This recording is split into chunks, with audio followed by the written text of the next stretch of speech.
Nakikiusap po naman si Dominic Roque sa mga netizens na tigilan na ang bashing at hate. Sa gitna po ng hiwalayan nila ni Bea Alonzo, ni-repost ni Dominic sa kanyang Facebook page ang kanilang video ni Bea noong birthday niya. Ang caption niya rito ay "Bea's a beautiful person inside and out." Dagdag pa ni Dom, "No hate or bashing please." Nitong Martes ay kinumpirma ni talk show host Boy Abunda na hiwalay na sina Bea at Dom.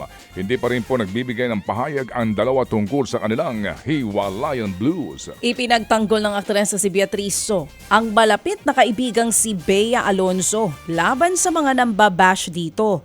May post ang isang netizen na sinabing may something sa karakter ni Bea.